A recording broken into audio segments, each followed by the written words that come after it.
मैं एक बार एक चीज सीधे सीधे पूछना चाहती हूं सुमित जी, जब कोर्ट का आदेश है, कोर्ट ने कहा अतिक्रमण हटाइए, तो इसमें राजनीतिक पार्टियां मुस्लिम विरोधी ड्राइव, एंटी मुस्लिम ड्राइव, हर चीज में मुस्लिम विरोधी नारा क्यों ढूंढ लेती हैं सर? नहीं, देखिए, ऐसा कोई नारा कांग्रेस पार्टी की तरफ से तो नहीं गया है और सीधी स्पष्ट बात है कि न्याय की जो प्रक्रिया है, अभी उच्च न्यायालय ने, हमारे हाई कोर्ट ने एक निर्णय दिया है, उसमें जो न्यायिक विसंगतियां हैं, न्याय की उसमें जो हमें कमियां लग रही हैं, उसके विरुद्ध हम सुप्रीम कोर्ट गए हैं। कल हमारी हियरिंग है। हम इस मसले को न्यायिक तौर से, क्योंकि एक न्यायिक प्रक्रिया है इस देश में और जुडिशल सिस्टम पे हमें विश्वास रखना पड़ेगा, जुडिशरी पे विश्वास रखना पड़ेगा, तो सुप्रीम कोर्ट में कल इसकी तारीख है। और ये जो पूरा विषय है मानवता का विषय है, इसमें कोई धर्म जाति की बात ना ही हो तो बेहतर है, क्योंकि फिर सियासत होती है इसमें। जो जद में जो आपने, सर आपको लग रहा है सियासत नहीं हो रही है अभी? ये बहुत ही कम निवेश पर पैकर्स एंड मूवर्स बिजनेस शुरू करके महीने का 5 लाख कमाते हैं। इनसे सीखना है तो फ्रीडम ऐप को अभी डाउनलोड कीजिए। हिंदू समाज के लोग भी रहते हैं। आपको लग रहा है कि अभी सियासत नहीं हो रही है? नहीं, देखिए, हम लोग तो एक पूरा का पूरा डेलीगेशन वहां पर पहुंच गया जो ये कह रहा है कि यहाँ पर मुस्लिम विरोधी कार्य हो रहा है, जो ये कह रहा है कि यहाँ पर देखिए मुसलमानों को टारगेट किया जा रहा है। नेता वैसे बयान दे रहे हैं और आप कह रहे हैं राजनीति होने लगेगी।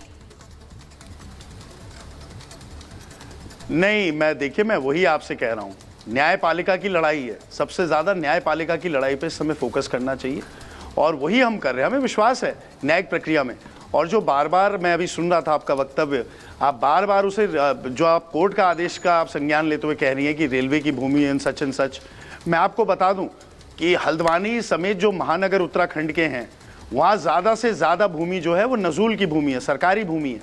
और इसकी जद में जो आ रहा है उसमें तो सर क्या ये कोर्ट में नहीं उठा था मामला? चट्टान, क्योंकि हमने वहाँ इंटरवेंशंस भी। हृदय जी, आप ये बात बता रहे हैं, मैं आपको वही बताने वाला हूं। अगर मैं आप मुझे इसलिए पूछ रही हूं क्योंकि ये पूरा मामला, नहीं मैं बिल्कुल सर, मैं आपको 1 नहीं 2 मिनट दूंगी सर, लेकिन मैं सिर्फ ये कह रही हूं कि ये सारी दलीलें कोर्ट में रखी गई, ये सारी दलीलें कोर्ट में रखी गई हृदय जी, उसके बावजूद हाईकोर्ट ने कहा कि अतिक्रमण है। राज्य सरकार ने, मैं वही आपसे कह रहा था मैडम, राज्य सरकार ने इसमें कोई हस्तक्षेप नहीं करा। मेरी लगातार उनसे मांग रखी, मैंने माननीय मुख्यमंत्री जी के समक्ष रखी, सदन के पटल में रखी कि आप संयुक्त सीमांकन रेलवे और राजस्व का करा दें ताकि दूध का दूध पानी का पानी हो जाएगा। राज्य सरकार ने इस विषय में 1 दिन का भी, आधे मिनट का भी इंटरेस्ट नहीं दिखाया, कोई पैरोकारी अपने नागरिकों के लिए नहीं करी, अपनी संपत्तियों के लिए नहीं करी।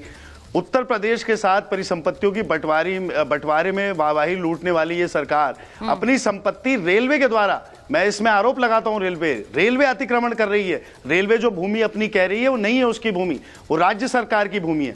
लेकिन राज्य सरकार ने जो अनदेखी अपने नागरिकों की करी है और जो अपने भूमि के संरक्षण में वो विफल रही है, उसे साफ राज्य सरकार की जो कमजोर कार्य प्रणाली है और जो झूठे नारे भारतीय जनता पार्टी देती, सबका साथ सबका विकास, ये सारे झूठ, ये इनका पर्दाफाश हुआ है। ये मेरा आरोप भी है और ये सच्चाई भी है। बाकी जो लड़ाई है, देखिए, हम लड़ाई लड़ रहे हैं न्यायपालिका में। कांग्रेस पार्टी की तरफ से राजनीतिक कोई भी ऐसा बयान नहीं आया। हेमंत जी, आप पर सीधे आरोप लगा रहे हैं कि आपने लड़ाई ढंग से नहीं लड़ी है कोर्ट में, आपने पक्ष कोर्ट में सही से नहीं रखा है। हाई कोर्ट का एक ऑर्डर आया है, उस पर मुझे लगता है कि सवाल नहीं उठा सकते, लेकिन आप पर सवाल उठाए जा रहे हैं। देखिए, वैसे तो ये मामला न्यायालय में विचाराधीन है और कल इसमें सुप्रीम कोर्ट में जो है कि इसका फैसला आएगा। जो हाई कोर्ट का निर्णय आया है, हम सब लोगों को न्यायपालिका का सम्मान करना चाहिए। लेकिन सुमित भाई हमारे अच्छे मित्र भी हैं और हल्द्वानी के विधायक भी हैं।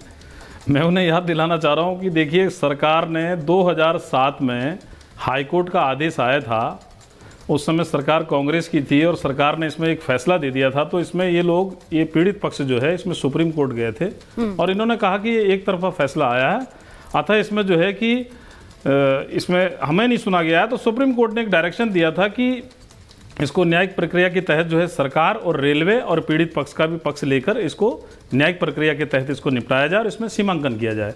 और इसका सीमांकन भी हुआ 2012 से 13 में 6 एकड़ जमीन रेलवे की थी, उसमें 29 एकड़ भूमि निकली थी और 4300 लोगों को नोटिस भी जारी किया था उस समय।